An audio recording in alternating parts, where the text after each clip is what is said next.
एक ख़बर है जी शकीबुल हसन साहब की। शकीबुल हसन साहब आपको पता है बांग्लादेश के मेन प्लेयर हैं। जब से उनकी टीम बनी है बड़े लोगों के दिलों की धड़कन भी रहे हैं, बड़े रिकॉर्ड भी रहे हैं उनके।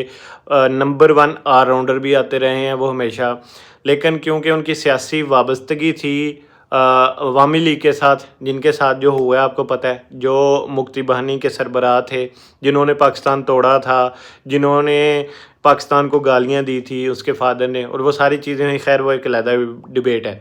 अब जी वहाँ पे जो स्टूडेंट्स के साथ इनकलाब आया है, उन्होंने अनाउंस कर दिया, उनका जो वज़ीर खेल है उसने कह दिया कि शकीबुल हसन अब दोबारा भी कभी भी बांग्लादेश की वर्दी में नहीं आएगा।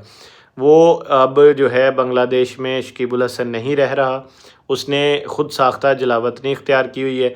तो उनके वज़ीर खेल ने कह दिया, अपने बोर्ड को सख्त ताकीद की है कि अब जो है शकीबुल हसन कभी भी बांग्लादेश की वर्दी में नहीं आएगा। तो ये बांग्लादेश की क्रिकेट के लिए, लेकिन सबसे ज़्यादा जो ज़रूरी है वो वतन होता है। और अगर शकीबुल हसन साहब की गलती है तो उनको माफ़ी मांगना चाहिए। उनको नहीं चाहिए था कि अपनी उस लीडर को हैप्पी बर्थडे वाला मैसेज लगाते, उनकी तस्वीर लगाते, उनको सालगिरह मुबारक विश करते, जिनके ख़िलाफ़ इस टाइम पूरा मुल्क है, जिन्होंने पाकिस्तान को तोड़ा, जिन्होंने पाकिस्तान को बेचा, जिन्होंने हज़ारों लाखों मुसलमानों का कत्ल किया, उनको शहीद किया, मुसलमानों को माँओं बहनों की इज़्ज़तों के साथ खेला।